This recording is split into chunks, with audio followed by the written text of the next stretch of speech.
There's been many talk through history about reptiles affecting the human race and the human culture. There's a story from China of Fu Qi, an emperor, way back before Christ, where him and his sister were both half snake. Other examples from Japan, from Greece, from India have also occurred. Here we have a Hindu sculpture, half people, half snake. And the greatest story perhaps comes from the Bible, where we have the idea of a reptile, a serpent, the shrewdest of the creatures that God has made. Genesis tells us the story of the lizard. And we've seen this lizard depicted in many different ways. And in the Kabbalah it tells us that it's not quite a snake, that originally it was a serpent that walked on 4 feet before God cursed it. Did God really say not to eat of any tree in the garden? We may eat the fruit of the trees of the garden, but of the fruit of the tree which is in the midst of the garden, God has said, you shall not eat it. Come now, you will not surely die. Some said this is the first time that people woke up. And many people have told the story and shown pictures of a lizard that stood on 4 legs. You don't understand it, but you could understand everything. Don't you want to be like that God you love so much? God knows that if you eat from that tree, your eyes will be truly opened, and you will become as wise as God himself. Knowing good and evil. And humanity woke up to the knowledge of good and evil as Eve ate the apple. Perfection.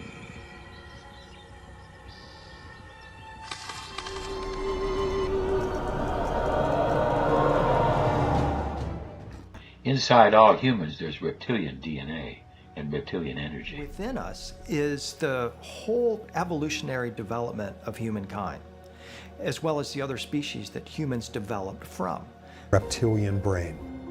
We've got the same wiring as in a lizard, as in any ancient creature. Ancient wiring at the base of the brain. And what does that region do? All the regulatory stuff. Atavism. When a lost trait of a distant ancestor reemerges in a modern organism. We have reptile parts that develop inside the human body. In the embryo goes through a type of a lizard stage where it has a tail, a type of amphibian stage, and later loses the tail. So it's been said that we have different parts of the brain, and a lizard brain that is based on survival, and it's selfish. Some say the center of evil. And then we develop other parts of the brain that start to develop empathy, higher functions of humanity. And we start to recognize that as Adam and Eve were expelled from the garden, and they had achieved the knowledge of good and evil, that now we need to expand our knowledge of evil and to look deeper into the ideas of what is evil, so that we could conquer this and save the human race, and recognize that the lizard deep brain is susceptible to suggestion and susceptible more to evil.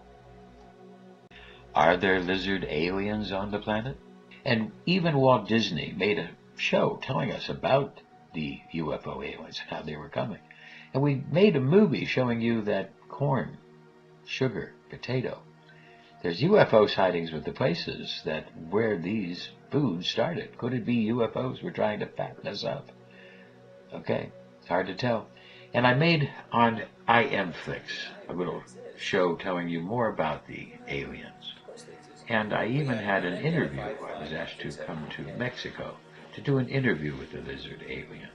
And you can see, if you watch the show, as I'm talking to this man who professed that the lizard aliens had come and, with his permission, occupy parts of his body.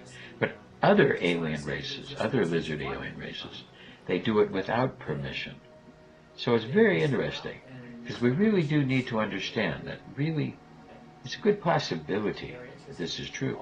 He even showed me the lizard alien at the end, But here the tape broke off. We like It confrontation. was incredible. The tape broke off. I couldn't show it to you completely. So it was very interesting. You could see this on IM Flicks.